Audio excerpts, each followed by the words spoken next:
Hello again and welcome. I'm always happy to provide you guidance with your legal needs. Monica Gonzalez from NG Law Firm here to your service. Today we'll be talking about Florida marital law and divorce law. Florida is a no-fault state, which means you don't have to have a basis or foundation to establish a divorce proceeding. It's simple to file for irreconcilable differences, and if there are no assets or children involved, a divorce could be processed. If the two parties are in agreement, it could be processed within 4 weeks to 5 weeks. Now, if there are children involved and assets, that's a different situation, and it will take more time, and we will walk you through the process. Every New Year's, January, something happens that it triggers people wanting to have changes in their lives. And in this instance, this month of January has been full of people trying to change their living arrangements, either getting divorced or separated. And they want to find a way to accomplish this in a legal fashion, and sometimes to ameliorate, diminish the emotional disruption that such a break or separation could cause. A lot of times, couples have prenuptials agreements. In Florida, it's a state that allows prenuptials and postnuptial agreements.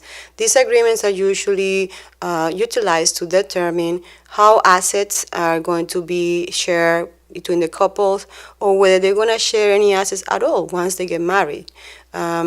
Sometimes the couples, they have good standing financially, both of them, so they do not care about what the other person has in the relationship or brings to the relationship. So therefore, they have an informed consent to sign these type of agreements, that they will not take anything from the other side if the relationship was to end.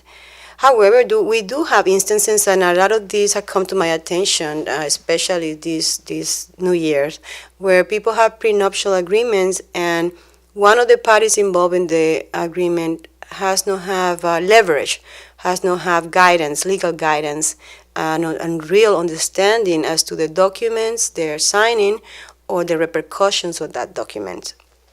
That's what is vital, that whenever confronting this type of situation, you seek legal advice immediately.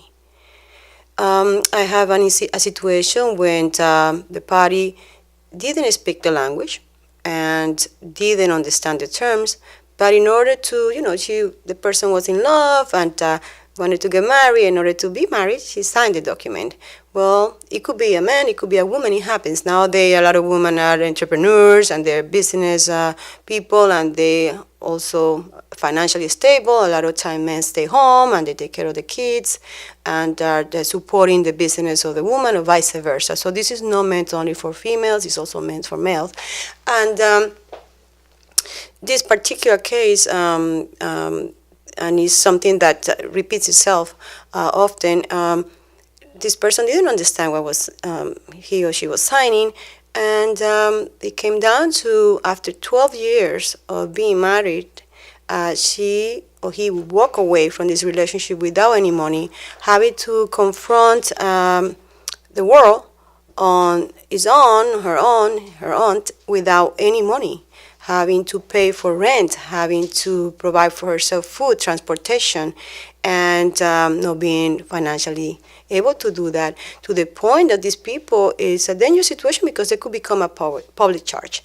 In a situation like that, there's a possibility to challenge this type of agreements based on it not being an arm's length transaction agreement. It wasn't based on a good faith and understandable agreement that this person will have legal support and guidance to see what they were getting into when they sign it.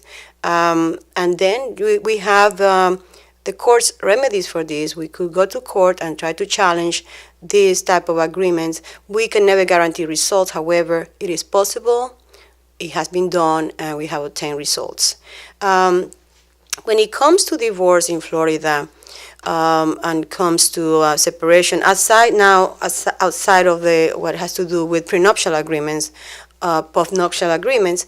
When a couple marries and they have assets before the marriage, usually they get to share wherever the appreciation of that property was obtained after marriage. Whatever the couple had before the marriage is not part of the marital property.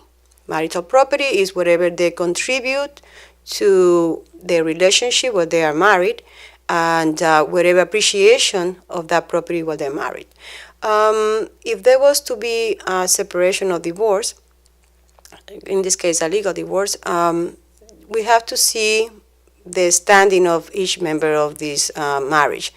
If the person that was staying home, taking care of the kids, contributing to the other person's business being developed, or being successful financially, or going to school and becoming a better entrepreneur, or a better stable person financially, it's only fair that if there is a dissolution of marriage, there is some provisions to protect the other member of that marriage. In that case, it's called alimony, which is a support for that person to be able to gain a standing again financially and socially once the marriage ends.